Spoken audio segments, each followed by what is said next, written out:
Hello guys! Hello for sign Leo Aries Sagittarius. Welcome dito sa aking channel, Kapalaran 888. Welcome guys. Alamin natin kung anong messages, vibration, gabay para sa lahat ng fire sign Leo Aries Sagittarius. If ever man na nanonood ka sa ngayon, please paki-comment sa comment section if may gusto kang sabihin sa akin. Fire sign Leo Aries Sagittarius. Fire sign Leo Aries Sagittarius. Okay guys, so ang first two cards mo dito ay napakaganda kasi posibleng may mga health issues kayo or may mga nararamdaman kayo sa inyong katawan. And sa araw din na ito, sinasabi na improving yung kalusugan mo, 'di ba? May, for example, maganda yung pakiramdam mo sa ngayon, nag-improve yung health mo. Nag-improve kung ano yung health natin dito. Kasi yung health, pwede man financial health, emotional health, physical health, spiritual health. So, kung ano yung kailangan mag-improve sa buhay mo, ay mag-improve daw to sa araw na ito. And, if may mga issues ka regarding sa isang bahay, sa isang tinitirhan, like inheritance, or pwedeng nirerentahan mong bahay, or kano pa man, may peaceful resolution ka dito. Especially sa relationship.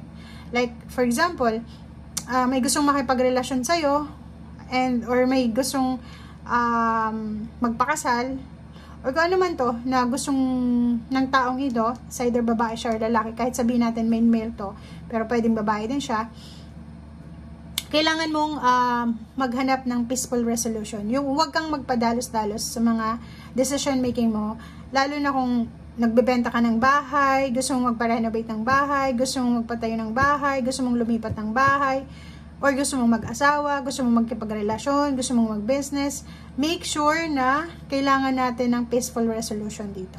Okay? So, yun. Thank you.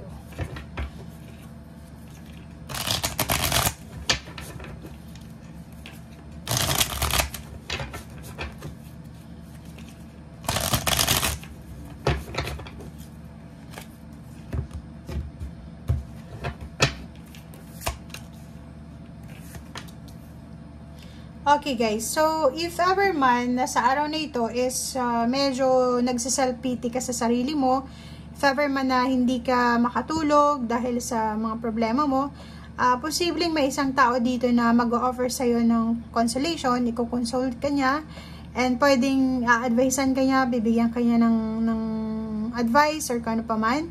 So if ever man na problematic ka ngayon, may problema ka, or posibleng may mga iniisip kang hindi maganda, hindi ka makatulog sa gabi, sinasabi ng barahan na may mga tao dito na pwedeng mag-offer sa'yo ng kapayapaan, may mag-offer sa'yo ng peaceful resolution, or kung ano man solution, answer sa pinagdadaanan mo.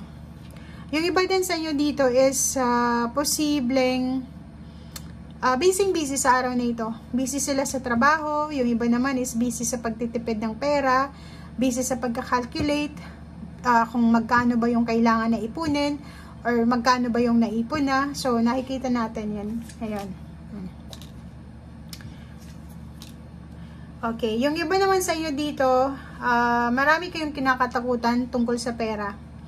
Yung iba sa inyo dyan, natatakot kayo kung paano nyo may improve yung inyong financial na buhay. Parang, siguro dati may trabaho kayo, tapos bigla kayong nawala ng trabaho. Yung iba naman may business, tapos biglang naging matumal yung mga kliyente, parang ganun. So, medyo sa araw na ito, nag-aalala kayo. Nag-aalala kayo kung kailan nyo ulit mahahawakan itong perang ito. Malaking halagang perang yan. So, isa yan sa dahilan kung bakit ka nalulungkot. So, kung ikaw yan, na nasa 9 of Swords na hindi ka makatulog dahil nag-aalala ka sa pera, nag-aalala ka sa mga expenses or kano pa man, sinasabi ng baraha sa'yo dito na huwag kang masyadong nakafocus dyan sa negativity na yan kasi hindi yan maganda eh. Kailangan may peaceful resolution ka daw. Okay? Okay. Sa araw na ito, nakikita natin na posibleng ang dami-dami mong gustong simulan. 'Di ba? Marami kang mga gustong gawin sa buhay, i-create. Fertile ideas ang naiisip mo.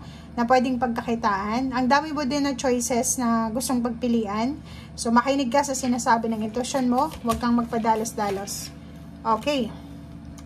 Nakikita ko sa'yo dito na fire sign, posibleng kailangan mo ng tulong. Financially, ang nakikita ko sa'yo dito, and emotionally. Financially, nangangailangan ka ng pera. Emotionally, ganun din. Nangangailangan ka ng emotional support. Parang ganun, a protection. Sinasabi ng baraha sa'yo dito na possible. May possible na malalapitan ka or may posibleng tao din na gusto kang tulungan sa sitwasyon mo sa ngayon. Isang water sign, Pisces, Scorpion, Cancer. Nakikita natin dito, siya yung pwede mong malapitan, lalo na sa ngayon. Pero, naghihintay ka. 'Di ba? So, nakikita ko sir dito na parang wala kang connection sa taong gusto mong lapitan para humingi ka ng tulong. So, yun yung problema. Pero may naiisip ka kasi naghihintay ka dito Parang hinihintay mo itong water sign, Pisces, Scorpion, Cancer, or pwedeng earth signs, Virgo, Capricorn, or Taurus na lumapit sa'yo para tulungan ka. So, until now, siguro sa araw na ito, naghihintay ka pa rin. Naghihintay ka na may mag-offer sa'yo ng pera, may mag-offer sa'yo ng protection, parang ganun. So, magpakatatag ka daw, di ba? Okay, be strong, be courageous, be excited ulit. Kasi, sayang nakikita mo yung baraha mo, sobrang improving, 'di ba? Parang sinasabi na lahat ng pinagdadaanan mo sa ngayon ay may peaceful resolution, may solution. So, wag mong isipin na nasa dead end ka na. 'Di ba? Oh, tingnan mo. Chariot. Posibleng yung iba sa inyo diyan kailangan mag-travel. Pwedeng yung iba sa inyo nagpaplano mag-travel, lilipat ng bahay, lilipat ng lugar, lilipat ng pinagtatrabahuhan, gustong umuwi sa pamilya, parang ganun. So, comment down below if resonated ka. Sabi na Okay, so, nakikita natin dito na may iba sa inyo dyan na kailangan mag-travel siguro. Magta-travel kayo dahil may isa-celebrate kayo sa family. Pwedeng yung iba, may kailangan na gawin, decision, like travel back sa kanilang pamilya dahil mayroon silang reunion, family reunion, may binyag, may kasal, may okasyon na pampamilya na isa-celebrate. Okay? But, yung iba naman sa inyo dito, siguro wala silang oras para sa selebrasyon, wala silang oras para sa pagbabakasyon, wala silang oras sa pagta-travel kasi nakafocus sila sa pagtatrabaho. Okay?